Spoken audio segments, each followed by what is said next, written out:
Meu boa noite a todos. Com muita satisfação que o Conselho Regional de Medicina da Paraíba, através do seu programa de educação médica continuada, abre um espaço na agenda de todo mundo para discutir com grandes especialistas do Brasil inteiro a interpretação laboratorial na Covid-19.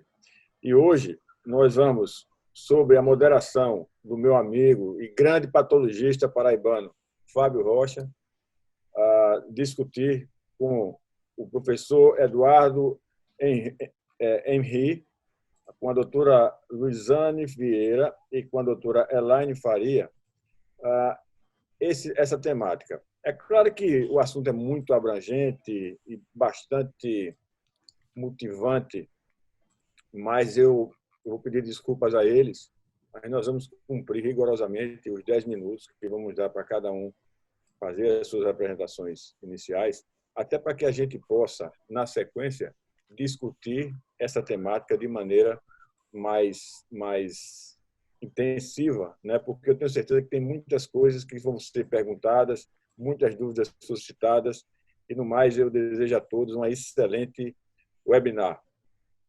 Fábio, eu passo para você a palavra agora, e agradecendo ao mesmo tempo a boa vontade dos professores que abriram um espaço na sua agenda. Uma boa noite para todo mundo, sejam muito bem-vindos. Boa noite a todos, é um prazer estar coordenando esse evento. Agradecendo inicialmente ao CRM aqui da Paraíba, a pessoa de Roberto, totalmente receptivo para esse tema. Agradecer ao Conselho Federal de Medicina também pelo apoio, pela ajuda aí na logística. Agradecendo a Gibran e a Maeve, o desempenho administrativo, essa coordenação toda. Aos meus queridos professores, o nosso decano Eduardo Emery, conheço desde 1980 e antigamente, vamos dizer assim. A professora Luziane Vieira e a minha querida amiga e estimada professora, a doutora Elaine. É um assunto que palpita demais, é um assunto que nós estamos vivendo pela primeira vez, eu imagino vocês muito mais novos que nós, uma doença nova, uma proteína nova no nosso organismo, por aí rodando todo mundo, e onde a gente vai ter a oportunidade de debater isso de uma maneira bem clínico-laboratorial. Esse tema é específico do agente etiológico, não são os exames de suporte para a COVID. É o diagnóstico em si e a conduta imunológica dele dentro do nosso organismo. Eu queria dar algumas informações, que os microfones serão todos mudos, por conta da interferência nas apresentações e nos debates. Devo dizer a vocês também que esse evento será gravado, porque teve a aquiescência, a autorização dos palestrantes, ele poderá ser exibido publicamente. Como também nós teremos a logística de 10 minutos para cada apresentador. Esse horário deverá ser bastante rigoroso. E, em seguida, será aberto o debate, as perguntas, as dúvidas. E eu selecionarei aqui, a partir do bate-papo, fazendo uma síntese da pergunta, que uma pergunta, às vezes, é de 3, 4, 5 pessoas. Mais uma vez, eu vou apresentar aqui a doutora Elaine, nossa consultora, uma pessoa envolvida com qualidade. Doutor Eduardo Emery, professor da Federal do Rio de Janeiro. Doutora Luizane de Minas Gerais, patologista clínico. Ou seja, estamos em boas mãos. E vamos iniciar com a abertura feita por doutora Luizane Vieira, que vai tratar do diagnóstico através da PCR, e depois doutor Eduardo e doutora Elaine Farias. Com a palavra, Eduardo, agradeço a Roberto. Já vou justificar que o Roberto tem compromisso de presidente, vai ter que se ausentar, mas eu assumirei o seu lugar aqui, tentando chegar pelo menos na metade do seu tamanho, que você é imenso. Grande abraço, obrigado a todos. Boa noite a todos. Muito obrigada pelo convite, Fábio, e pelo apoio do evento, Gibran, Maeve, Eduardo, Elaine. Então, minhas saudações a todos. Eu vou compartilhar a minha apresentação. Então, é isso. Eu vou falar brevemente do diagnóstico molecular e pretendo que isso seja em 10 minutos, né?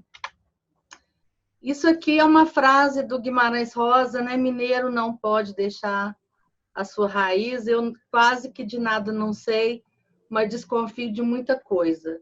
Eu estou assim com relação ao Covid. Eu estou em quarentena na minha casa, eu tenho estudado esse assunto assim exaustivamente e pode ser que ao final dessa aula alguma coisa que eu falei já tenha mudado, né? Então faz parte. Eu queria falar, antes de falar do exame, de alguns conceitos básicos que talvez o pessoal que não é da área de laboratório não conheça bem. Né? Primeiro, o conceito de carga viral, que é o número de partículas virais presentes em um indivíduo infectado e que são eliminadas no ambiente. A gente sabe que pode ter uma relação entre a carga viral e a infectividade. E exatamente essa eliminação de vírus que a gente vai pesquisar no laboratório por meio de metodologias moleculares. Essa eliminação de partícula viral, ela começa na fase pré-sintomática, geralmente 2 a 3 dias antes do primeiro sintoma. Existem alguns pacientes que ficam assintomáticos por muito tempo. Vocês viram hoje a polêmica da OMS, não vou entrar nisso agora, mas está relacionado com esse assunto. A gente avalia no laboratório essa carga viral por meio de pesquisa do RNA por RT-PCR, que é o famoso exame, né? E no laboratório a gente tem ciclos da RT-PCR para positivar o teste. E é inversamente proporcional à quantidade de ciclos que a gente precisa para detectar o vírus da carga viral. Então, quanto menor o CT, mais vírus. Isso aí, quem recebeu o laudo vai ver essa expressão lá. A dose infecciosa do COVID é desconhecida, acredita-se que seja um mínimo de 1.000 partículas virais, e sendo que uma pessoa falando, infectada e transmitindo, ela pode transmitir 100.000 partículas por minuto de fala. Ou seja, eu aqui já poderia, ao longo de 10 minutos, estar eliminando mais de 1 milhão de partículas de vírus para o ambiente. O vírion, que é a partícula infectante, ele é o vírus completo, que é capaz de ligar com a célula do pulmão e das outras células e entrar para fazer o seu RNA. Só que o que a gente detecta no RT-PCR não é o vírion, a partícula inteira. A gente detecta a fita única de RNA do vírus, que é eliminada nas secreções, nas excreções. Então, o que é a detecção molecular do RNA do SARS-CoV-2? No Brasil, essa indicação é muito restrita, ela deveria ser maior, mas hoje, geralmente, é feito numa pessoa que está com sintomas e sinais. Ela, então, faz o RT-PCR, dando positivo, ela é considerada um caso confirmado e vai para aquela estatística, que também é uma coisa polêmica que eu não vou entrar. Né? E o caso suspeito de Covid, ele deve ser testado imediatamente. A gente não deve esperar, não. Então, eu suspeitei, colheu, vai para o laboratório e aí nós vamos ver o que acontece. O tempo médio para positividade, o Covid, o SARS gera uma incubação de mais ou menos 7 dias, 6,4, e varia de 0 a 24 dias. E aí, depois da incubação, a gente pode ter, desde a infecção, 14 a 20 dias para dar positivo, e desde o início dos sintomas, que é um pouco depois da infecção, geralmente, esses 7 dias, a gente vai começar a ter também o RT-PCR positivo. O diagnóstico, vamos falar da amostra só brevemente. Quando a gente recebe um paciente na fase inicial, com poucos sintomas, ou um paciente que eu estou investigando um surto, então eu vou procurar coletar do trato respiratório superior. A gente sabe que a nasofaringe é a amostra mais rica, mas existem vários protocolos. E hoje, inclusive, por causa da testagem populacional, já está se desenvolvendo até a coleta da saliva. E no paciente grave internado, a gente tem o escarro, que tem bastante vírus, é uma boa amostra, e a gente tem o lavado broncoalveolar e o aspirado broncoalveolar, que são de risco para quem está coletando. Então, geralmente é coletado no hospital, com a paramentação toda feita. Outras amostras que a gente vê na literatura, o líquor, porque pode ter uma encefalite, fezes, que não se sabe se é só RNA ou se é vírus completo, sangue, urina e até lágrimas, porque também já está descrita conjuntivite por SARS-CoV-2. Essa figura eu só quis mostrar o que é uma coleta de nasofaringe. Existe uma pessoa que me fala assim, nossa, eu senti cócega no cérebro, porque realmente o suave da coleta da nasofaringe, ele tem que ser profundo, né? A cabeça levemente virada e é um cotonete comprido, e ele tem que ser profundo. Isso gera uma série de problemas de coleta, treinamento do coletador, e também, às vezes, a coleta não é tão bem feita, principalmente em situações assim de drive-thru e tudo mais. Então, a gente tem falhas na RT-PCR por causa da coleta. Aqui eu não quero discutir isso em detalhe, é só para mostrar o RNA do vírus aqui embaixo. E ele, então, esse RNA de fita única, ele codifica algumas proteínas do vírus. Então, os genes que estão associados com o envelope, a RNA dependente de RNA polimerase, a RNRP, o gene auxiliar que codifica o núcleo capsídeo, e a gente tem também um gene importante que codifica aquela espícula, que é a coroa do coronavírus, ficou famoso, mas ela não é testada em exame molecular, ela é testada em sorologia, isso vai ser falado depois. Então, o RT-PCR, a maioria dos laboratórios que oferece o exame, o RT-PCR, na verdade, ele é de um grupo de testes chamado testes de amplificação dos ácidos nucleicos, e essa é a reação em cadeia da polimerase em tempo real com transcrição reversa, porque precisa do RNA geral, o DNA, é considerado padrão ouro. Numa situação epidêmica, eu posso pesquisar só um daqueles genes, e se eu tiver uma situação mais complexa, epidemia começando, menos casos, aí eu posso ter que usar 2 genes daqueles para confirmar o resultado. Então, o que o médico vai receber? Um resultado positivo ou um resultado negativo? Se ele receber o resultado positivo e à luz da clínica do paciente, isso é muito específico, não cruza nem com outros coronavírus. Então, é padrão ouro e confirma o diagnóstico. O resultado negativo é mais problemático, porque tem aquela questão da coleta, o paciente pode não estar com muito vírus, pode estar com a carga viral baixa. Então, existe um trabalho que fala que a gente poderia coletar até 5 amostras consecutivas para ter 100% de sensibilidade. Isso é muito caro. Então, a sensibilidade varia na literatura de 70% a 80% e pode ser menor, dependendo da amostra, como eu falei. Qual que é o nosso futuro? Eu acho que, não com relação à pandemia, mas com relação ao laboratório, vai acontecer muita coisa boa. Já está sendo desenvolvida a LAMP, que é a amplificação isotérmica, não precisa desses ciclos de temperatura. Já está sendo detectado por NGS, que é o sequenciamento em larga escala. O Fleury também desenvolveu um teste proteômico, que não é molecular, mas não é detectando o RNA do vírus.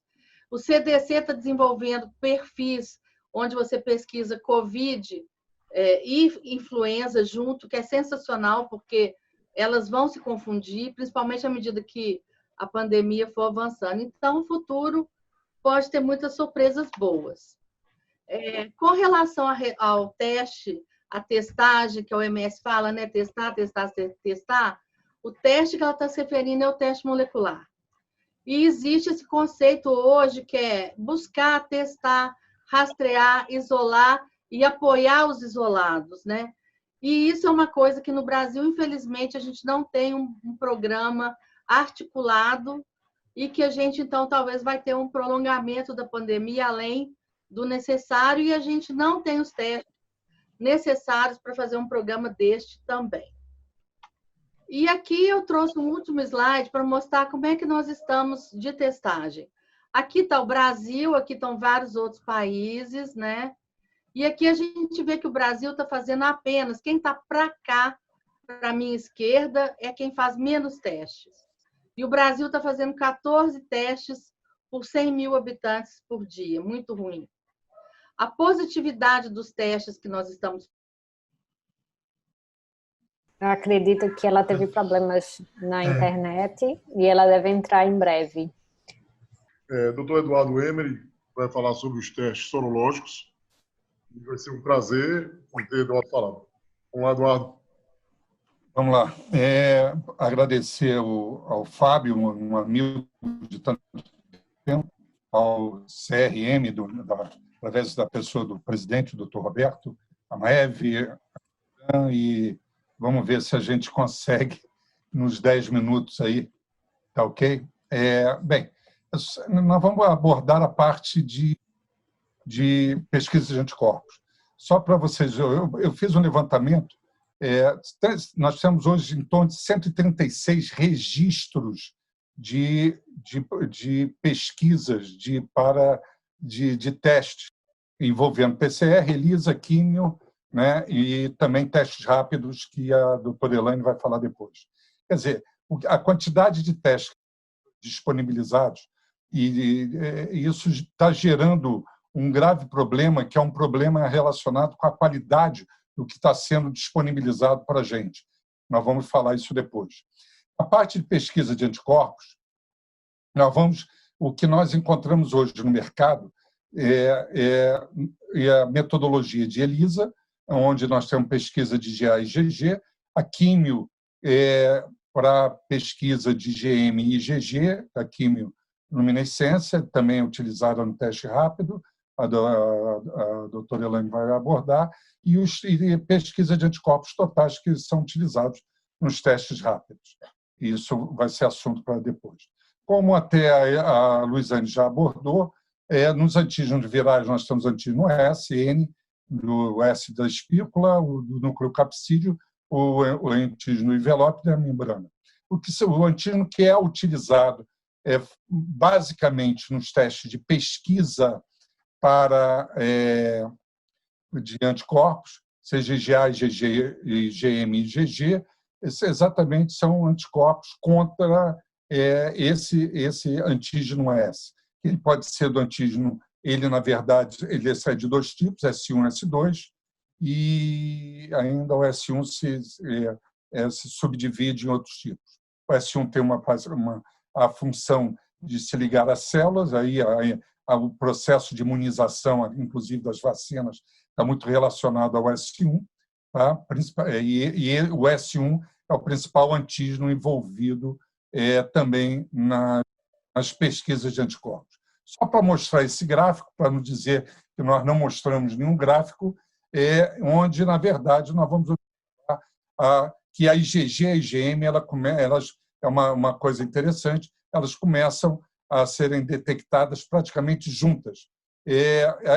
Nós não devemos seguir aqui muito esse critério de detecção de IgM e IgG a partir... E a IgA, a IgA segue uma curva aproximada da IgM, seria esta curva em roxo aqui, mas não nesse período de 2 semanas.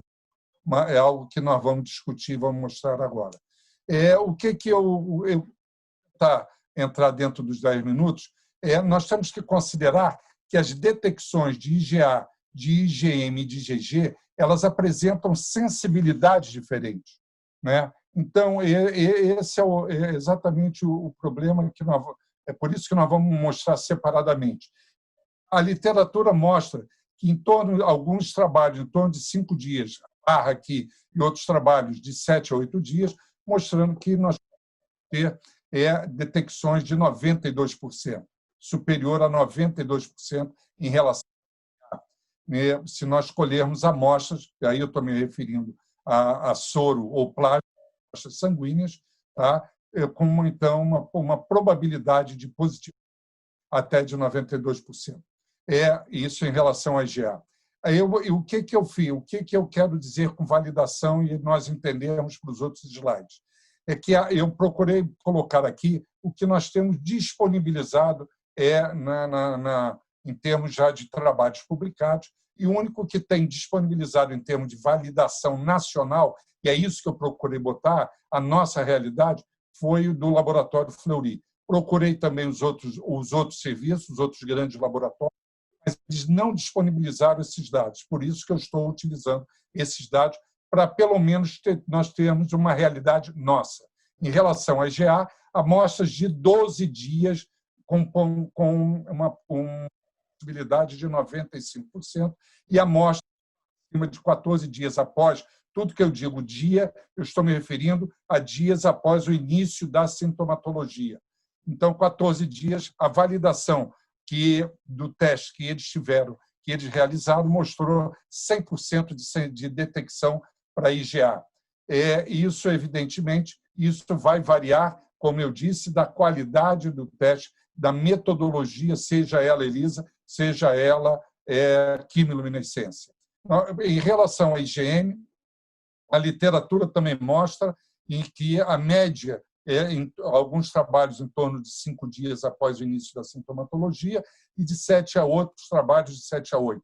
Evidente que quanto mais tempo nós tivermos além essa detecção for feita além do início da sintomatologia, maior a probabilidade e maior a sensibilidade do teste para detectar qualquer desses anticorpos, seja IgA, IgM ou IgG. No caso aqui, a literatura mostra em torno de 85%, se nós colhermos a amostra de 5 ou de 7 a 8 dias, e tem trabalhos, inclusive, vejam a complexidade que mostrando que essa IgM pode surgir até 20 dias após esse trabalho, inclusive citando 30 dias após o início da sintomatologia.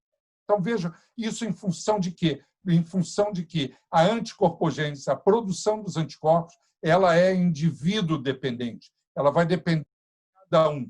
Então, nós não podemos dizer que não há um padrão de resposta para a síntese de anticorpos. Na realidade nacional, os testes, não só de ELISA, de químio, têm mostrado que uma sensibilidade, que são os melhores testes para a pesquisa de anticorpos, os melhores testes com maiores sensibilidade comparativamente com a metodologia de teste rápido, da imunocromatografia. Nós observamos que a realidade nossa dos melhores testes que nós possamos estar utilizando é em torno de 77%. Quer dizer, praticamente, nós temos uma em 4 possibilidades de dar um falso resultado para uma pesquisa de IgM. Isso é um dado importante que nós devemos chamar a atenção. Em relação à IgG, nós temos trabalhos citando, orientando coleta de 7 a 8 dias, de 12, de 14, 17 a 19. Caso, nós observamos que acima colhidas após o início da sintomatologia, 17 a 19 dias, uma sensibilidade de 95%. Outros trabalhos mostrando de 14 dias com 77%. E trabalhos mostrando também que a IgG pode surgir 20, inclusive a 30 dias após o início da sintomatologia. Então, fica muito difícil. Aí, qual é a conduta? Nós vamos discutir depois. Quer dizer, o que nós podemos fazer? Repetir, falamos logo. Podemos repetir isso. O ideal seria 20 dias depois, mas vem a ansiedade do paciente em querer saber. Pode se repetir, então, uma semana depois? Pode. Pode repetir 2 semanas depois? Pode. Depende da situação de cada paciente. Ou então, um aspecto importante seria também a orientação que fizesse, quem fez uma químio, fizesse um ELISA, ou fizesse uma outra marca de reativo, ou que fizesse em outro laboratório, para também, porque aquela determinada marca, aquela determinada metodologia pode dar um falso resultado. A nossa realidade mostra para a IgG uma sensibilidade de 77% para o ELISA e de uma 79% de sensibilidade para químio. E isso em amostras escolhidas com 12 dias. 14 dias, a sensibilidade já vai para 92%. E isso aí trabalharam com 57 amostras e 13. Lembrando que esses dados que nós estamos mostrando aí são dados de pacientes internados, quer dizer, que é uma outra situação. E os pacientes óligo ou assintomáticos. Esses pacientes, nós não temos trabalho ainda mostrando em termos de em quanto tempo eles iriam positivar a pesquisa desses anticorpos.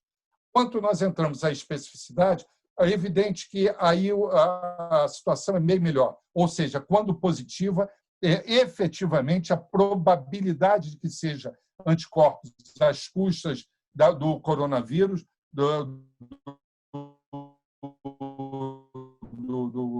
Covid-19. As ações têm mostrado para a IgA que a especificidade vai a 91%, IgM na químio 96%, ELISA 96%, IgG em químio 98%. Então, o grande problema que nós temos na pesquisa de anticorpos não é tanto a especificidade, embora eu vou mostrar no slide a seguir, ela pode dar reações inespecíficas. E o problema, sim, maior é na sensibilidade. Então, nós vamos observar que essas reações elas podem apresentar reações cruzadas com outros coronavírus que são cosmopolitas no nosso ambiente brasileiro, não só brasileiro, como no mundo inteiro. Essas 4 amostras são amostras tradicionais, essas 2 primeiras, a NL63 e a OC43, são alfa-coronavírus, e essas outras 2 aqui são beta-coronavírus, e que também levam a quadros respiratórios e apresentam a reatividade cruzada. Até a Luiziane mandou hoje um trabalho interessante de um prêmio Nobel, mostrando que ele até afirmando que muito dos pacientes que não desenvolvem a infecção por coronavírus são indivíduos que teriam anticorpos contra estes coronavírus aí. Eu achei um trabalho interessante. Quem quiser depois eu posso enviar. A Luiziane também tem esses trabalhos com ela. E lembrar que pacientes com doenças autoimunes, fator reumatoide, vacinados para influenza, Epstein-Barr, citomegalovírus, principalmente Epstein-Barr e citomegalovírus, são as principais, e a vacinação para influenza, são as 3 principais citações mais frequentes de falsos resultados, de falsos positivos. Politransfundidos, trabalhadores rurais, principalmente de pet shops, que esses são indivíduos que estão em contatos com muitos antígenos diferentes, grávidas, pneumonia bacteriana, pacientes neoplásicos, recém-natos. Esses pacientes essas amostras potencialmente têm a possibilidade de desenvolver infecções. Qual é a utilidade desse teste? Obtenção, obviamente, de dados epidemiológicos, mede a resposta humoral dos indivíduos, detecta indivíduos assintomáticos, identifica grupo de riscos. Nós podemos de cada um na discussão com os colegas, ajuda nos casos de PCR reativo, identifica indivíduos recuperados que potenciam eles como potenciais doadores de anticorpos. Nós devemos lembrar que também algumas dificuldades que nós temos na pesquisa de anticorpos, que é a pouca utilidade na primeira semana, exatamente por problemas da sensibilidade. A segunda semana, essa sensibilidade, como nós vimos, ela ainda é variável. Nós não temos um padrão de anticorpogênese, ou seja, de síntese de anticorpos. Ela é a mais variada, depende de vários fatores de apresentação, de vários fatores que a gente pode discutir. Lembrando que a IgA ela é mais inespecífica, é um cuidado que nós devemos ter, o IgM, como um marcador de infecção aguda, vamos ter esse tipo de cuidado. Nós sabemos a presença desses anticorpos, ela não está caracterizada como uma proteção, uma imunidade que gere uma proteção para o indivíduo, ainda não está definido. E o que a gente sugere é que seja sempre pesquisado IgG e IgM ou IgG, porque o valor preditivo do resultado ele vai ser muito maior do que se pesquisar um anticorpo desse isoladamente. que é isso aí, para mostrar, para dificultar. Isso é um trabalho já do final de abril, é um trabalho caracterizando já 14 mutações da espícula. Nesse trabalho, demonstrou naquela época que essas mutações não teriam um envolvimento com os testes disponibilizados no mercado, mas eu tenho um outro trabalho, eu estou com tanto trabalho que eu não consegui achar, por isso que eu não citei aqui, mas eu posso citar depois, já mostrando provavelmente mais 50 mutações da espícula. Então, é uma coisa que nós devemos ter um pé atrás, um determinado cuidado com essas mutações e darem falsos resultados, uma vez que tanto ELISA quanto o químio exatamente pesquisam anticorpos contra essas espículas. E só finalizando, também existe a metodologia, só que ela é mais laboratorial, de pesquisar anticorpos neutralizantes, anticorpos que ela é mais utilizada em pesquisa, mas é também um método importante, como já um trabalho caracterizando esse anticorpo, essa IgG, contra o antígeno, evitando que contra a espícula, evitando que o COVID ele venha a infectar. E, finalmente, esse é um trabalho o Bukhari, ele é um paquistanês, mostrando a possibilidade, eu achei isso aí interessante, a possibilidade da utilização de pool. E eu não sei por que isso não tem sido muito utilizado, não tem sido utilizado, na verdade, mas essa possibilidade existe, e o trabalho pool de soros, né, de plasmas, e ele mostrou que a reprodutibilidade é excelente. Para situações de países com dificuldade de obtenção de kits, de reativos, seria uma alternativa, mas ainda ela não tem sido utilizada. Bem, basicamente é isso que eu queria mostrar, e maiores discussões nós deixamos aí para a conversa com os nossos colegas. Obrigado. Agradeço ao doutor Eduardo Emery e convido a doutora Elaine Farias para a apresentação dela. Meus parabéns, Eduardo, nos trouxe aí mais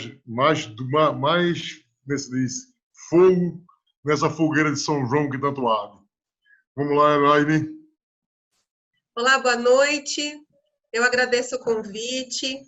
É uma honra compartilhar um assunto tão importante, um assunto tão atual, que a gente está vivenciando na pele. Eu falo que a gente 100%, eu estou 100% Covid nos últimos dias.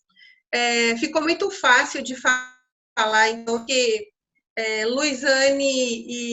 doutora Luizane e doutor Eduardo brilhantemente já entraram com tudo que eu vou falar, e agora vem aqui a nossa rotina, na grande maioria, de testes laboratoriais remotos, o nosso teste rápido para o COVID. Então, só lembrar um pouquinho do teste rápido para o COVID, bem rápido, né? Nós começamos, então, em março, que houve uma aprovação emergencial pela Anvisa. Então, nós temos uma resolução que balizou tudo isso, e eu não vou entrar nesse mérito aqui. Aí houve, em março também, a aprovação pelo FDA dos TLRs para COVID. Em abril e maio, né? Então, todo mundo na expectativa, todos os laboratórios na expectativa da chegada dos testes rápidos, que então seria a salvação ou o problema dos pequenos laboratórios, principalmente os hospitalares também. Em maio, chegou finalzinho de abril, início de maio, e em maio nós tivemos, então, nesse momento, a maioria dos testes foram aprovados pela Anvisa, como eu falei, foi emergencial, e começamos a testar, e nos deparamos com a dificuldade da validação desses testes. Como é que nós vamos validar o teste rápido? Muito bem. Primeiro que faltou, a gente não tinha uma quantidade suficiente de PCR, nem todo mundo tinha paciente internado para poder avaliar a PCR e depois avaliar o tempo de sintoma, a semana epidemiológica, enfim. E em maio também, que foi o grande avanço, nós tivemos aí a Força-Tarefa, onde as entidades se unem e lançam o programa de avaliação de kits para coronavírus. E esse foi o grande ponto. E agora aqui o nosso cenário de hoje, então eu fiz uma pesquisa hoje, são mais de 350 kits que estão no BI, na base da Anvisa, e entre eles os que foram indeferidos, que estão aguardando algum tipo de documentação e os que foram aprovados. Para quem não conhece, então, isso é muito dinâmico. Então, um teste que hoje tem uma aprovação e tem um direito aí, uma licença, ele pode sofrer alguma atualização e alguma negação em relação à sua licença, de acordo com alguma queixa técnica. Então, é importante. O primeiro ponto é entender qual é o kit, qual é o teste rápido que eu estou utilizando. É uma seleção criteriosa do teste rápido que nós vamos utilizar para gerar um diagnóstico mais rápido. Então, no site da Anvisa tem essa base aqui que demonstra que, através do BI, o cenário em relação à aprovação e o credenciamento de novos testes e dos que já existem. Então, hoje aqui eu fiz um resumo, então são em torno de 350, e aqui o número bem detalhado em relação à etapa do processo que eles estão. Indeferidos, deferidos, aguardando documentação, aguardando boas práticas, enfim. Então, isso para pensar na situação da definição do melhor teste, da aquisição do melhor kit e da oferta do melhor teste enquanto laboratorista. Aqui falando um pouquinho do programa de avaliação, não vou me estender, porque foi amplamente divulgado, e quem não conhece, é um trabalho maravilhoso, e que também utiliza um BI para nos atualizar. Então, é importante essa atualização periódica em relação aos fabricantes que tiveram o seu critério validado, a sua performance validada, e os que não tiveram a sua performance tão boa quanto o quanto divulgado. Ele é a aparência do BI, e ele traz claramente aqui os testes que foram aprovados, a quantidade que está em teste, o quanto foi concluído. Então, é muito dinâmico, e nós temos obrigação em buscar essa informação quando da oferta, ou então quando da consultoria, ou em relação ao tipo da performance do kit que a gente vai indicar para algum laboratório, ou então para um serviço. Bom, então, isso aqui, como o doutor Eduardo colocou muito bem, é uma sopa de letras, é uma sopa de números que está completamente relacionado à marca do kit, à performance do kit, e também com um intervalo de tempo entre início do sintoma. Então, algumas marcas, alguns fabricantes trazem essa estratificação após 7 dias, após 9 dias, após 14 dias. Eu procurei buscar um dado também aqui nosso, então eu busquei a referência do Ministério da Saúde e uma publicação das especificidades e sensibilidades dos kits.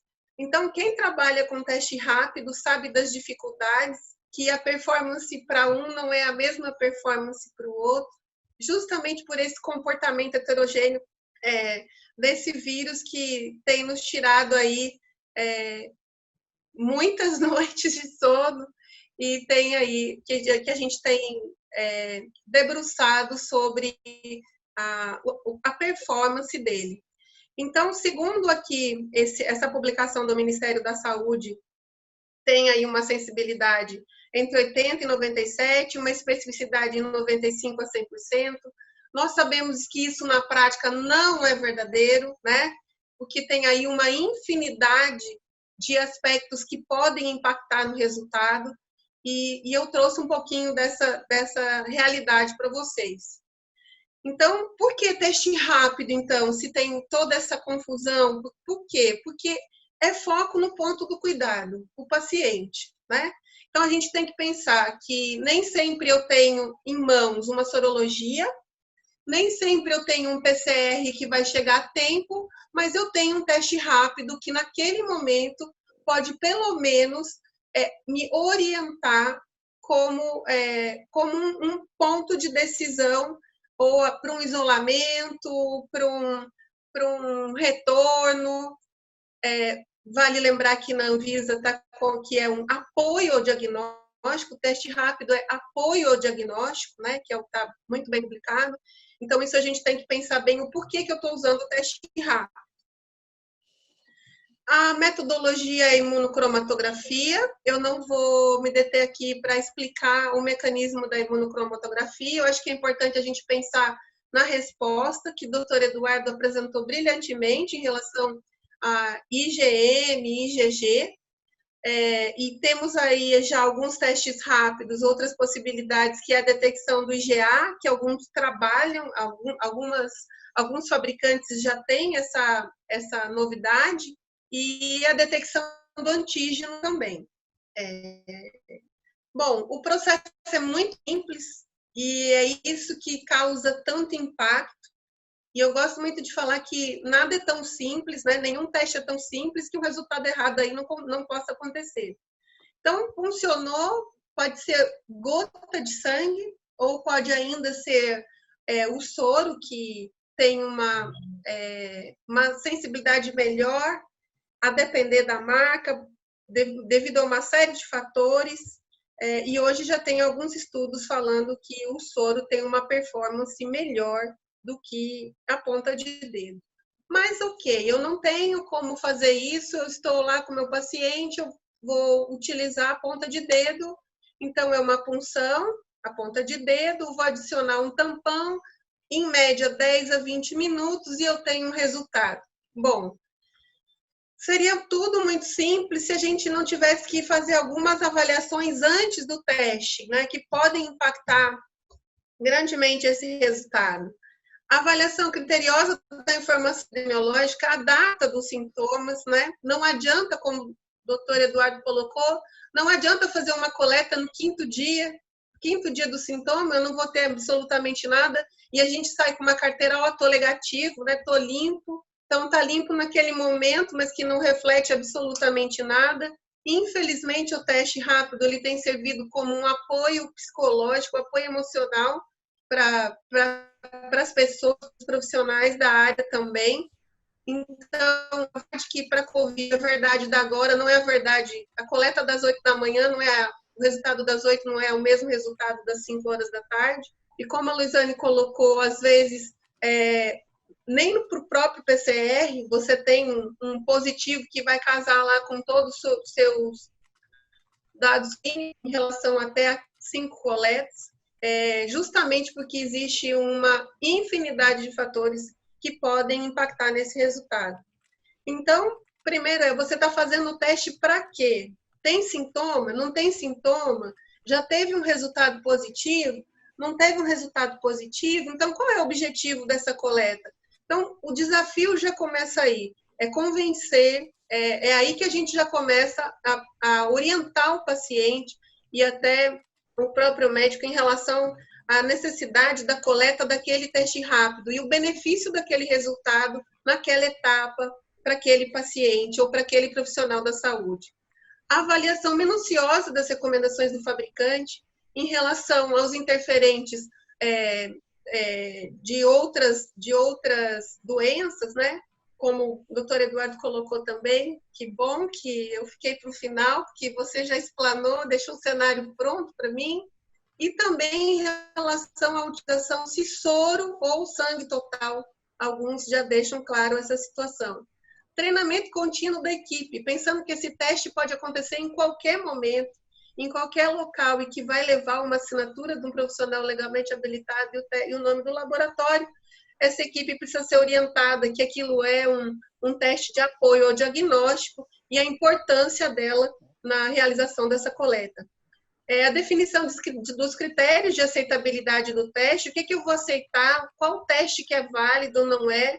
É um teste 100% manual e totalmente dependente do colaborador e, claro, que da fase epidemiológica do paciente, e a revisão criteriosa dos resultados e controle de todos esses processos. Bom, e aí nós temos o teste, né? Simples, comum, todo mundo fala, é muito simples, qualquer um pode realizar esse teste, e aí então a gente se depara com essa situação. Então começa lá na fase pré-analítica. Pouco material, muito material, o teste não funcionou, e aí a gente tem que ter essa situação muito bem desenhada para que a gente possa oferecer um resultado dentro da realidade do teste da imunocromatografia. Então, aqui eu tenho algumas fotos, né? E algumas situações, alguns kits.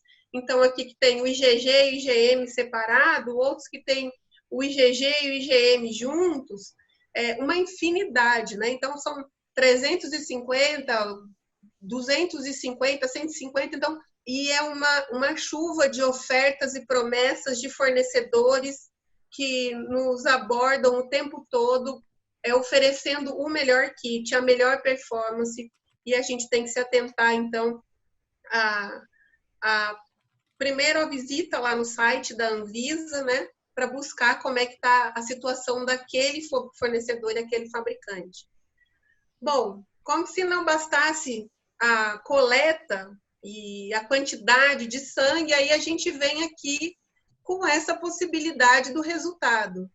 Então, quando está muito bem delimitado, é ótimo, eu tenho um resultado que eu consigo chegar no resultado declarado e facilmente. E outros, a gente fica sugestionada a liberar um resultado, porque o fabricante fala que ao menor sinal é um resultado positivo.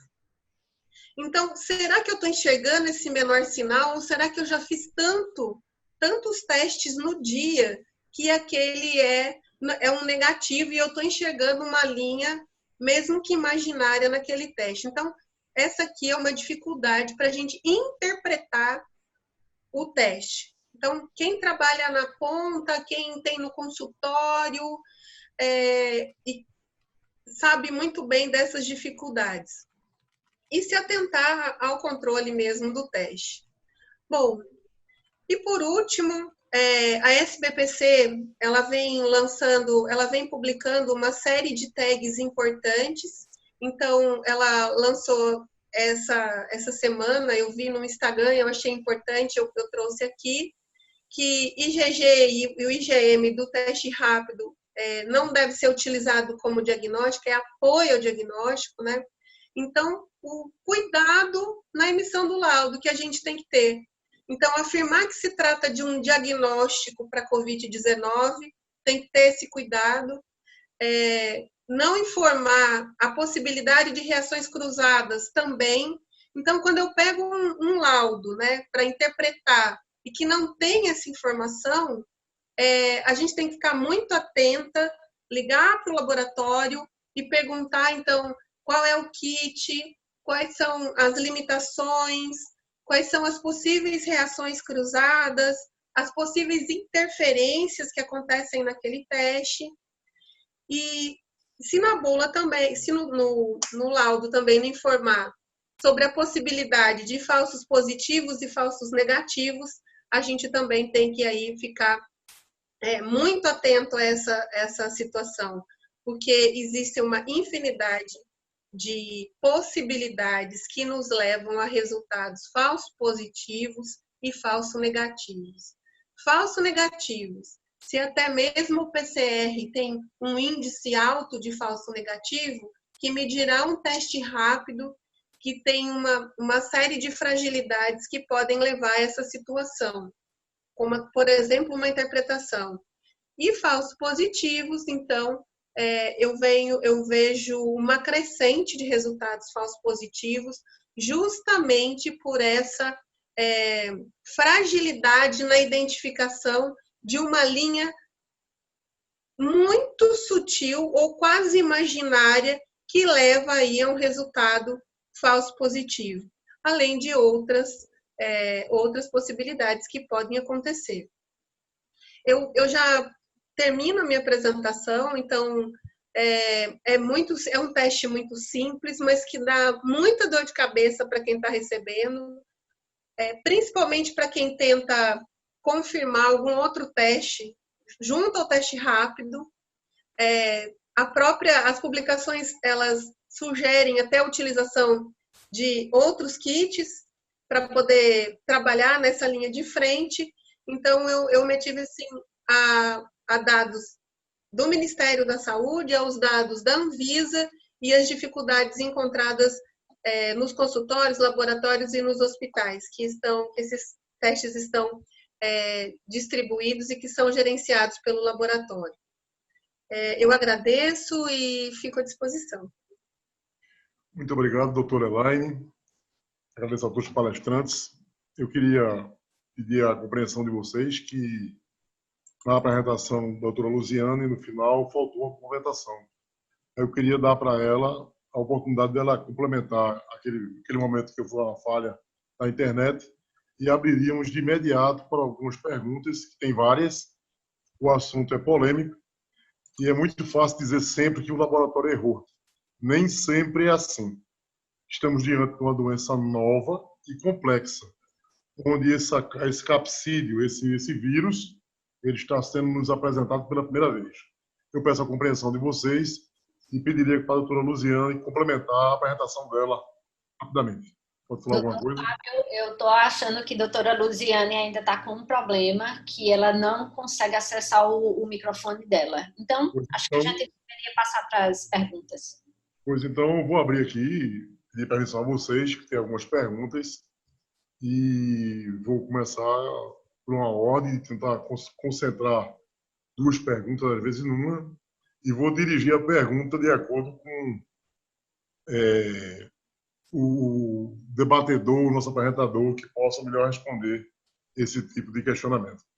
Bom, doutora Silvia, ela perguntou se um paciente PCR positivo, com 10 dias, após o início dos sintomas, e depois apareceu na terceira semana com IgG negativo.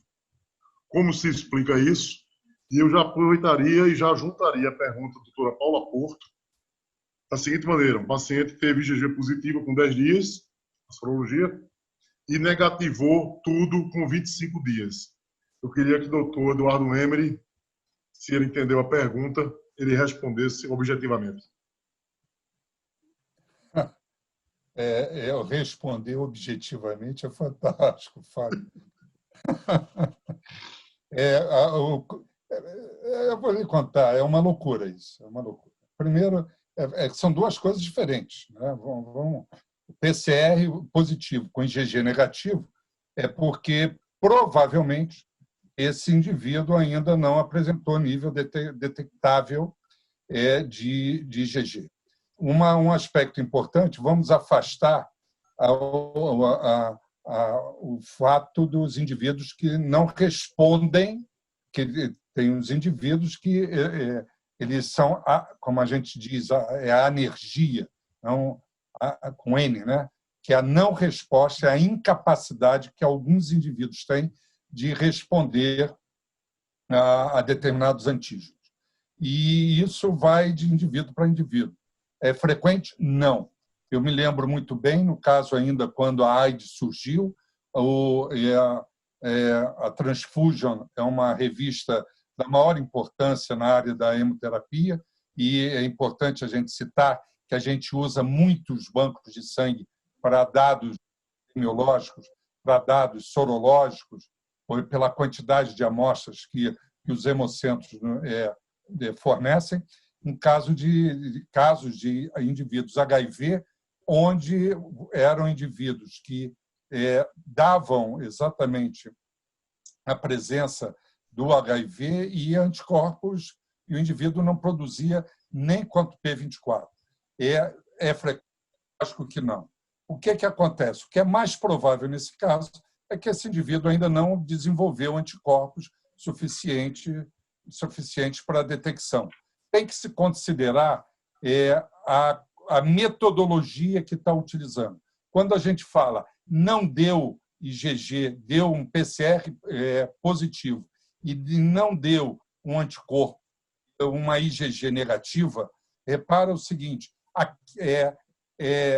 qual é o método que está utilizando? O que ele usou? Se foi teste rápido, é complicado, porque eu vou até dar um dado que eu acho importante, um dado do CDC em relação ao teste rápido. Quem for pesquisar nas recomendações do CDC, o CDC ele cita, por exemplo, a teste rápido uma sensibilidade média envolvendo as marcas de teste rápido disponibilizados nos Estados Unidos de 63% de sensibilidade.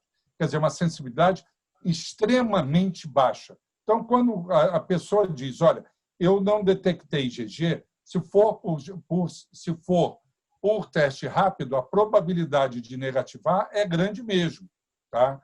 Porque a sensibilidade do teste, dependendo da marca, varia. No início, desculpe até, eu não sei se a Elaine está aí, a gente está participando desse processo desde o início, nós tivemos que utilizar metodologias de teste. Tem teste rápido bom, veja, qualidade boa, mas nós tivemos respostas de testes rápidos com sensibilidade em torno de 35%. Isso e sendo comercializado. Porque eu estou aproveitando e dando uma panorâmica, porque isso para teste rápido, Fábio, ele é válido também para químio e para ELISA. O que acontece é que esses testes estão sendo disponibilizados com processos de validação realizados pelos próprios laboratórios. E não há critério padrão para nenhum processo de validação.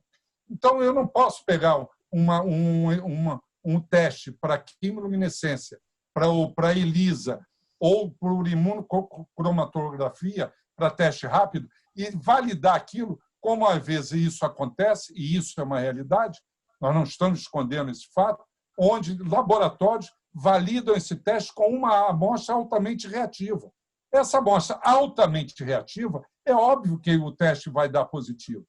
Existem critérios para a gente validar. E esse é um problema que nós estamos ainda vivenciando. Não é só aqui, não. E isso também está sendo vivenciado nos Estados Unidos. E o FDA, ele, num primeiro momento, ele liberou uma série de testes, também passando a responsabilidade da validação daquele teste, daquela metodologia, daquela marca, para o laboratório que comprou o teste.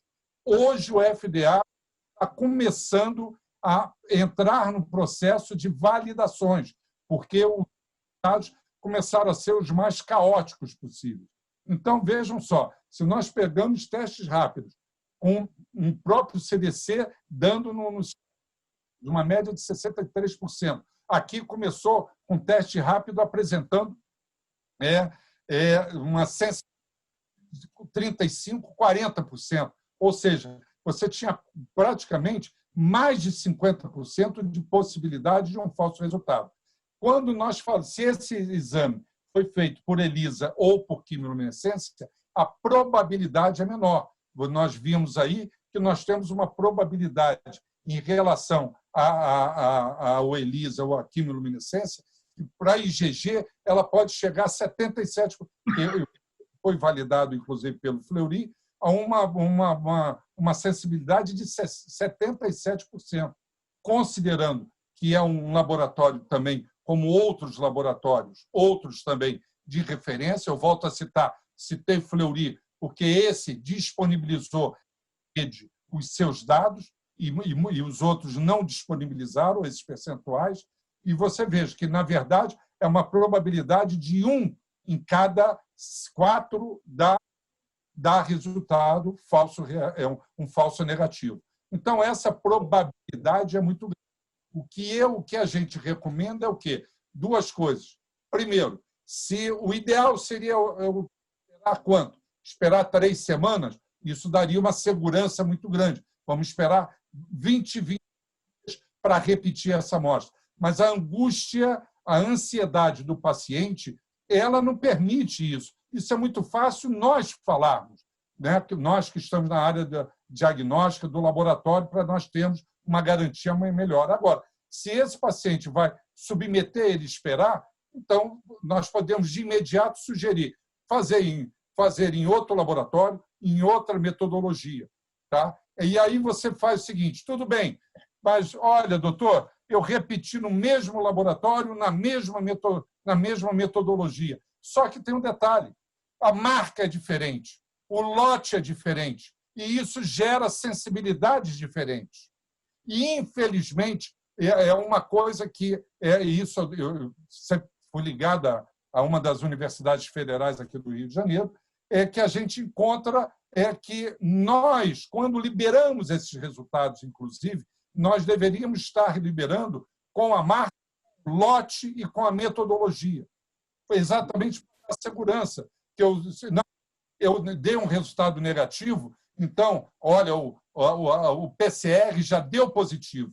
E se ele deu positivo, por que a minha IgG está dando?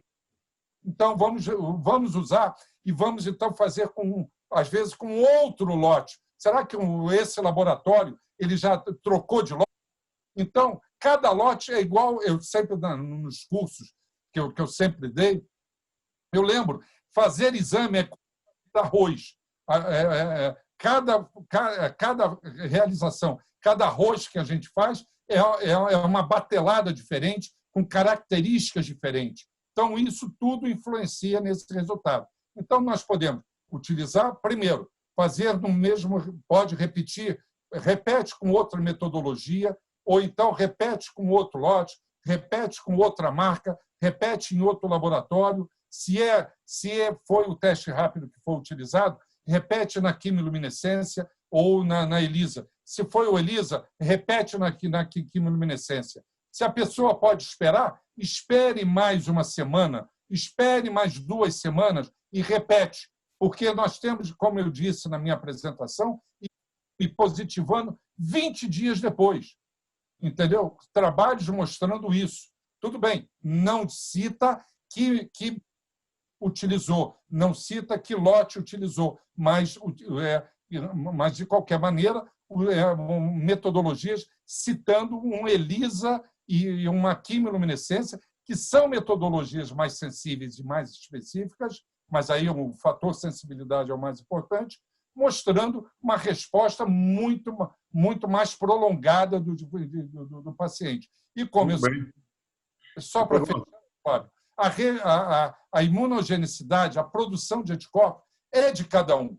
E eu estou vivenciando isso com um sobrinho que pegou sobre Covid. E ele está ansioso, porque simplesmente ele deu já PCR 2 vezes positivo, ele fez 2 vezes, e ainda nem IgM, nem IgG apareceram com 15 dias, ele está indo já para 15 dias após o aparecimento da sintomatologia, e nós vamos aguardar mais uma semana, que ele está querendo saber, mesmo que a gente sabe que isso aí não dá uma imunidade duradoura, mas é para repetir esse exame. Agora, enquanto a Elaine falava, eu já observei uma outra, olha, deu positivo IgG e depois o IgA e depois negativou. É questão também de repetir. Uma resposta, uma queda, tudo bem, tudo é novo em termos de anticorpogênese, de cinética, de formação de anticorpos.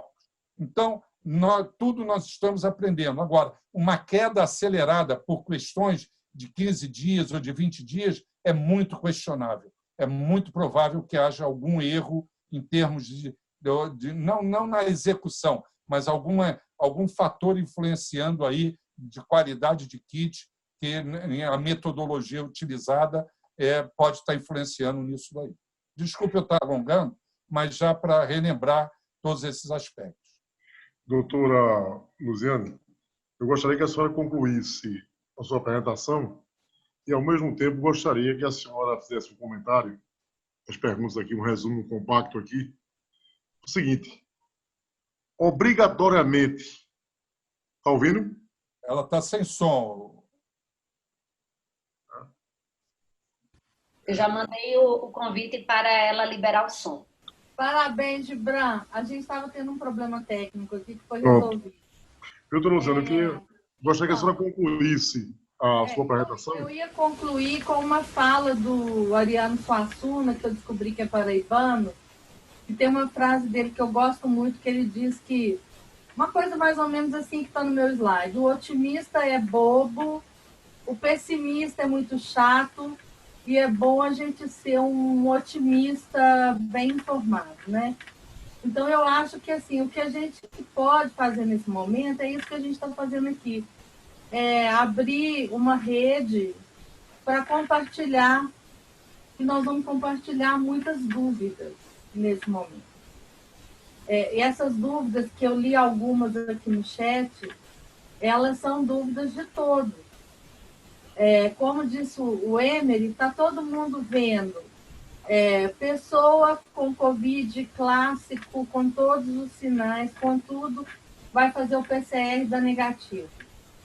Pessoa que nunca sonhou que teve Covid, não teve nada, vai fazer o exame de sorologia, dá positivo.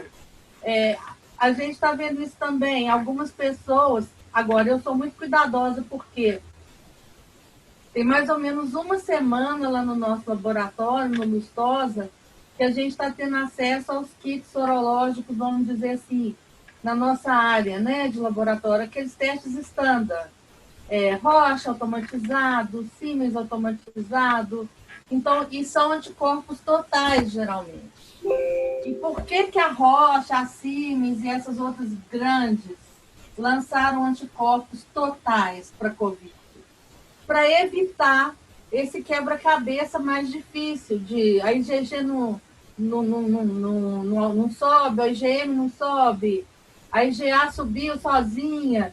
Então, na minha experiência, a pesquisa de anticorpos totais, ela está sendo muito mais, e por essas companhias que desenvolveram os kits com 1.000 pacientes sendo validados e tudo mais, com alta sensibilidade, alta especificidade. Então, eu vi aqui no chat várias perguntas com relação à sorologia, que a gente não pode só falar isso, IgG, IgM. IgG qual? IgM qual? Foi teste rápido?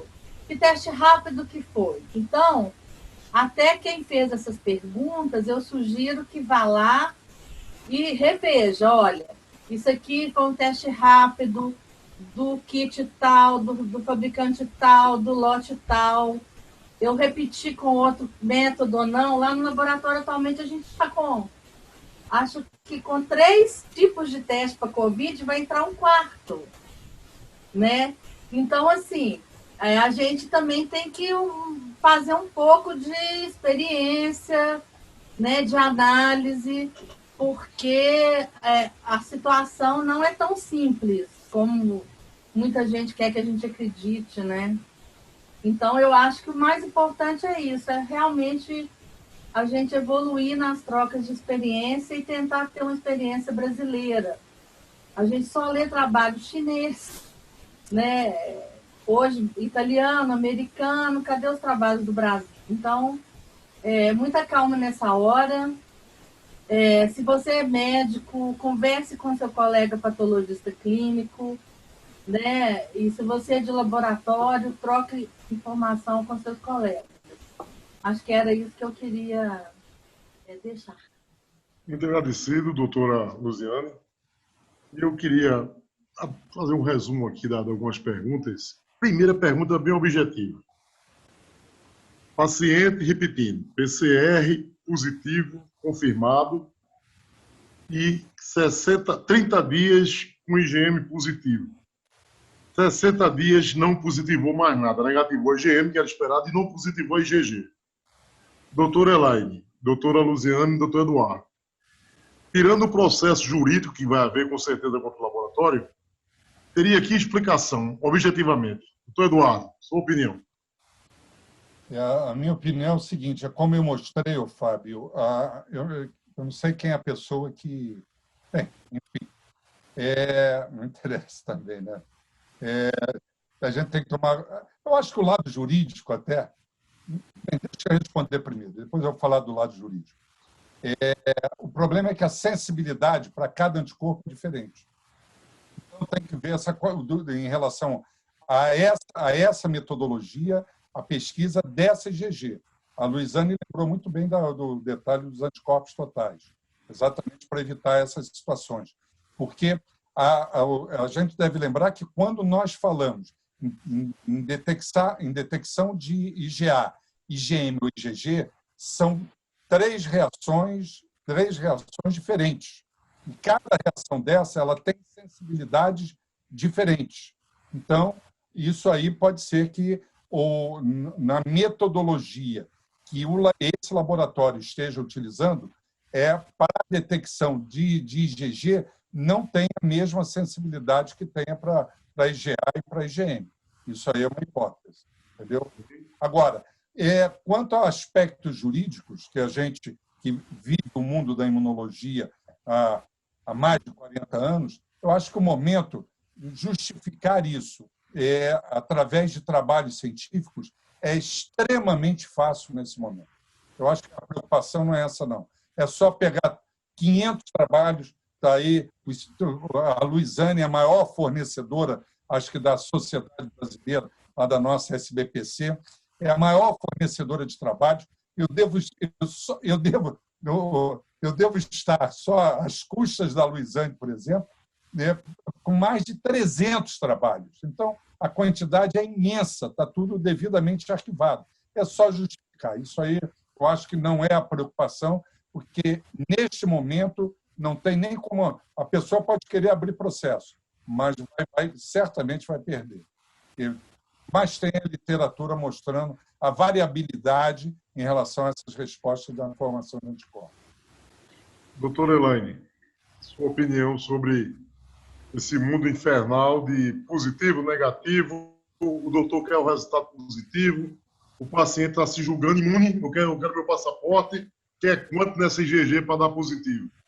O que é que você acha, o que é que você espera? São 5 meses de doença e 5 anos de dúvidas. Por gentileza. Eu até vou aproveitar a última fala aí do Eduardo e falar assim, realmente a gente, com um tanto de publicação que a gente tem, fica mais fácil a justificativa.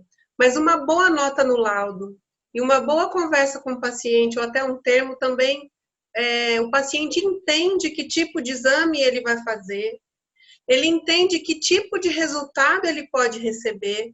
Então, nunca um termo de consentimento e esclarecimento foi tão bem aplicado como nesse momento relacionado à Covid. Então, a primeira é a eleição do método, do teste em relação ao período, e há um termo muito bem aplicado, que ele saiba quais são as possibilidades de resultado que ele pode receber. E também uma nota que não seja um resultado positivo ou negativo jogado dentro de um laudo. Isso faz toda a diferença para o paciente. Ele recebe e ele já sabe quais são as possibilidades de um falso negativo, de um falso positivo. E também, né, complementando, existiram kits aí que agora já estão suspensos, por isso que é tão importante para quem é de laboratório fazer a consulta naquela base da Anvisa. Existiram kits que foram validados com 2 amostras, e declaravam 100%. Então, isso é comum que isso aconteça. E outros que testaram que tinha 700 amostras na base e que também tiveram seu problema de indeferimento e que tiveram que apresentar outros documentos. Então, hoje estou vivenciando na pele essa situação de pacientes, a grande maioria de hospitais, dentro de um hospital, dentro de um laboratório de referência, onde eu libero um resultado negativo hoje, que já vem com um resultado de PCR negativo hoje, que vem com outras metodologias positivas, e que a gente fica refém da coleta, né? 100% da coleta ou do transporte, da temperatura. Então, hoje eu vejo que a gente tem que ter realmente um bom laudo e uma boa rede, uma interação importante com os médicos para poder oferecer esse suporte e até para oferecer um apoio em relação à qualidade do laudo que a gente está emitindo ou recebendo. Eu falo que Covid 1 mais 1 não é 2, pode ser 3, 4, 5, como também pode ser menos 1. Tudo é possível. Tudo é possível. Já tivemos duas amostras no mesmo dia de paciente de cadáver, uma anterior e outra posterior, de fontes distintas de materiais. Uma veio com CT, uma carga viral lá em cima, e a outra negativa. Então, para a gente pensar nesse grande quebra-cabeça chamada Covid.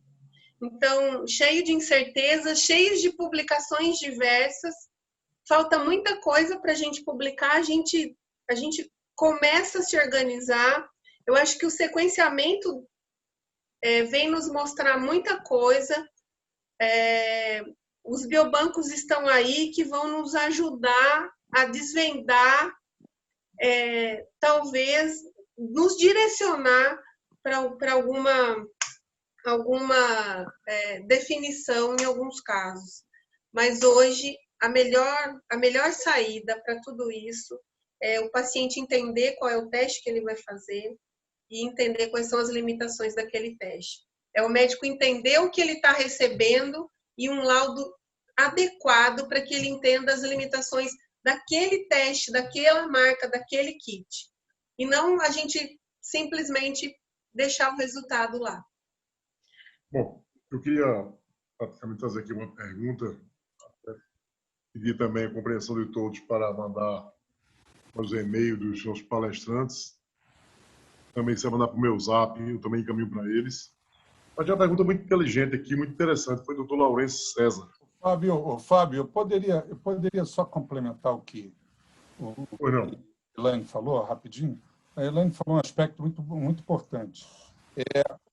Nós temos um problema sério, eu estou falando isso porque eu sempre dei aula em curso básico. Dei aula para medicina, biomedicina, enfermagem, nossa, enfim, passei por... A idade faz a gente andar. Na verdade, é importante os laboratórios se conscientizarem, exatamente, a Elaine colocou muito bem, da colocação da metodologia do lote da marca. É pena que nós, o médico, ele na formação médica, ele nunca deu bola para isso. Ele nunca deu atenção a isso. Agora, esse é um momento importante. Desculpe essa catarse. Isso acontece... Eu dei várias aulas para grupos de oncologia. Um dos problemas mais sérios que a gente tem são marcadores tumorais. É o mesmo drama. É o mesmo drama. Tá? Você muda de lote, muda de sensibilidade, o indivíduo de PSA 4 pula para 7 e, na verdade, mudou a sensibilidade e o kit não é de boa qualidade. E o paciente acha que está agravando. Então, quer dizer, a Elaine colocou muito bem, é fundamental, e resultado, quem faz exame, trabalha dentro da área imunológica, o resultado é uma linha, as observações são 2 folhas. Tem que ter essas explicações todas no resultado. Exatamente para evitar esses processos, esses aborrecimentos jurídicos. Explicar e botar isso por escrito. Isso é fundamental, orientar o paciente para isso. É fundamental, entendeu? E exatamente citar. Uma orientação que eu dou, quem estiver trabalhando em colegas de laboratório, é citar a metodologia, citar a marca, citar qual é o lote, porque caso venha a repetir, e hoje está havendo uma necessidade dessa repetição, saber que foi uma outra marca, uma outra metodologia, um outro lote. Tá? Eu só queria lembrar isso a todos. Bom, eu queria passar para vocês uma pergunta interessante que, com essa nova perspectiva de Covid, no mundo inteiro, na pandemia desse tipo, as questões empresariais, das empresas, dos negócios, a volta ao trabalho que vai acontecer, senão vai parar tudo, como deveria se comportar o padrão de volta ao trabalho de um paciente afastado, um funcionário, vamos chamar assim, um colaborador, né, na demagogia PSDBiana, o colaborador que ele foi afastado por uma febre, um resfriado, e fez o exame dele lá, o teste rápido da empresa, ou foi a um laboratório e teve lá seu teste rápido. Qual seria o padrão de volta dele, esquecendo o quadro clínico, o padrão laboratorial para uma pessoa trabalhar? Faz a triagem, todo mundo negativo, todo mundo apto a trabalhar. E quando volta, se a CGM persiste por mais de 30 dias e a IgG não aparece, qual a conduta? Gostaria que a doutora Luziane nos ajudasse nessa resposta e os dois palestrantes complementassem, já agradecendo a todos, encerrando com essa pergunta, achando maravilhoso o assunto e complexo. Por gentileza, doutora Luziane. Né? O abacaxi veio para mim. O que acontece? É preciso, isso a gente já discutiu lá no laboratório, qualquer proposta de gerenciamento do trabalho, ela tem que envolver o laboratório, a medicina do trabalho e, se possível, um epidemiologista. Não é possível, eu vou falar isso aqui, que é o meu pensamento, eu posso estar errada, tem gente que pensa diferente, não é possível o exame de laboratório decidir essa questão. É preciso que tenha um protocolo desenvolvido para aquela atividade, que cada atividade tem um risco diferente. A gente já viu, por exemplo, que frigorífico é uma atividade de alto risco para a Covid, porque geralmente são várias pessoas juntas num ambiente frio e tal, então o frigorífico tem vários casos de surto no mundo. Outro ambiente que tem muito risco, a nossa área da saúde. Todos os riscos são iguais? Não são. Um risco numa UTI, num procedimento anestésico, numa coleta de swab, de lavado de um paciente com Covid, é um risco maior. O risco de uma recepcionista numa clínica é outro risco. Então, o que precisa haver são protocolos conjuntos. RH, medicina do trabalho, laboratório e epidemiologia para dar, vamos dizer assim, o arcabouço teórico. E, por coincidência, mas não é coincidência, o Cleuri, todo mundo sabe que é um laboratório líder no Brasil, eles anunciaram segunda-feira ou sexta um projeto que eles têm de apoiar as empresas na volta ao trabalho, que eu acho que isso é, inclusive, uma oportunidade de negócio para os laboratórios que muitos não enxergaram. Eles se uniram, né, com médicos do trabalho, epidemiologistas, vão fazer esse trabalho para cada empresa, oferecendo os exames, a interpretação dos exames, com qual frequência, porque não vamos esquecer isso que o Fábio falou. Não é um exame, são vários, ao longo de meses, até a gente ter vacina, ou ter um tratamento, ou alguma coisa diferente acontecer. Porque essa volta é uma volta, nós não estamos na Islândia, nós não estamos na Nova Zelândia, né, que zeraram a transmissão, a gente está no Brasil que ainda está subindo. E tem gente querendo voltar, e eu acho que tem gente precisando voltar. Então, é outra situação completamente diferente. É claro que se a pessoa tem um IgG positivo, ela pode ficar tranquila psicologicamente, mas os estudos na SARS mostram que essa essa imunidade ao coronavírus não é permanente, ela não é definitiva. Você pode ter vários resfriados de coronavírus na vida. Será que esse novo coronavírus a gente vai responder da mesma forma? Né? Por outro lado, aparecem notícias boas. Hoje eu vi um britânico falando que ele acredita que 80% da população é, sim, resistente, não é suscetível, como andado falando. Então, essa é uma boa notícia. Então, a coisa é um equilíbrio e a gente está com uma zoonose que a gente não conhece. E essa zoonose, ela ainda vai demorar um tempo até a gente saber se a imunidade é duradoura, se você consegue ter uma reinfecção, se ela vai ser inaparente, ou se ela não vai acontecer, apesar de você o anticorpo cair, porque isso pode acontecer também. O anticorpo caiu, mas a imunidade de memória fica, e a hora que você tem contato com o vírus, ela vem, mesmo que você não tenha um nível alto de anticorpo. Então, muita calma nessa hora, vamos tentar criar protocolos que não sejam só laboratoriais, que envolvam mais sapiências, né? Sobre todos os aspectos, inclusive, aí sim vai dar processo, né? Liberei para trabalhar, pegou Covid, morreu. Então, eu acho que aí a gente tem que ter muita calma nessa hora, fazer coisas bem estruturadas e com vários apoios para chegar a uma conclusão.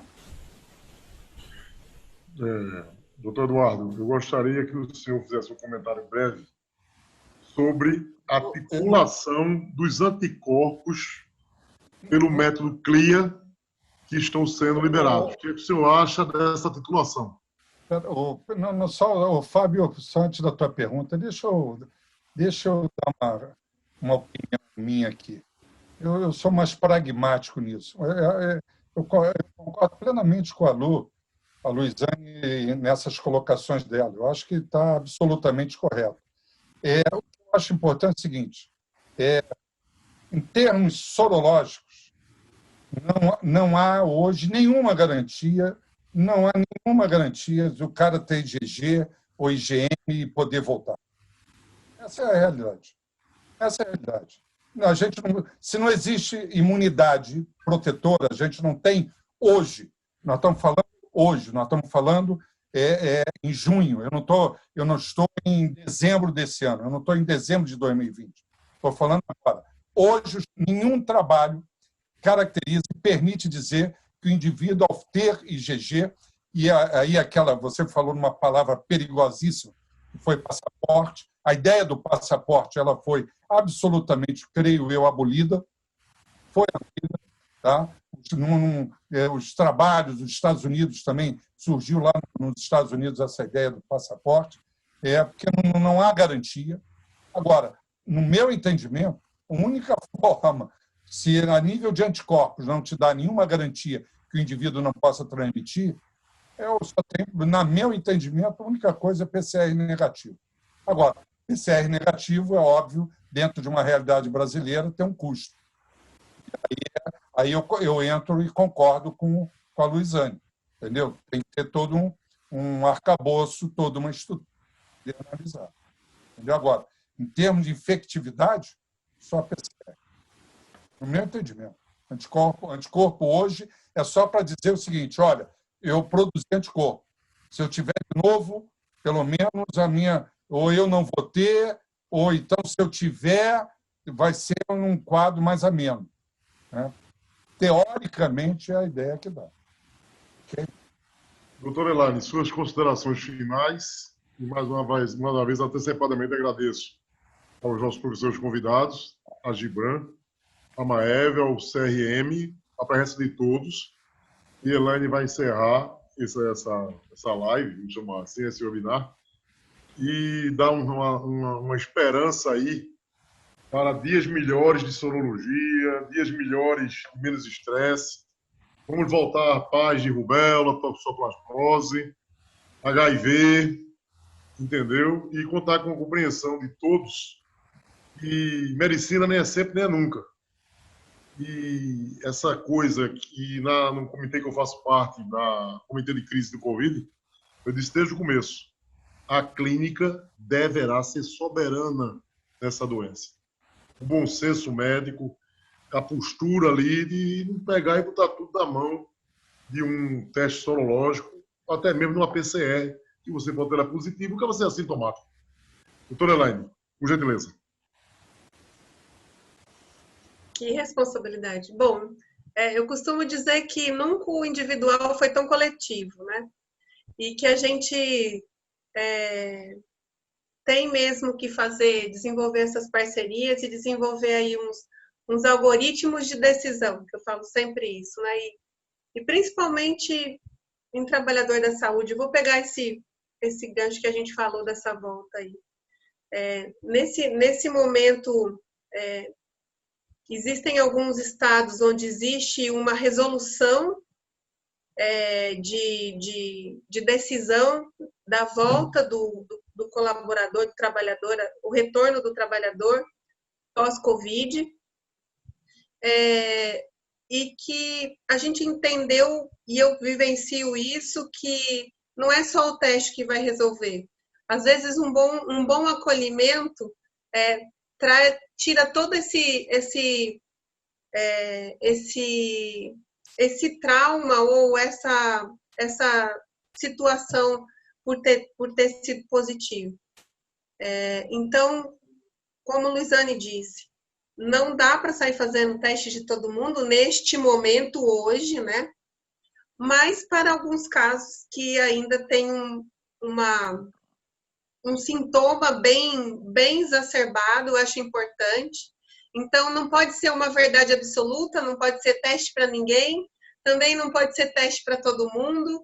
A gente tem que ter bom senso, pensar que a verdade das 7 da manhã não é a verdade das 17 horas e continuar acreditando que a gente vai conseguir entender e aprender sempre um pouco mais sobre essa Covid, essa danada dessa Covid.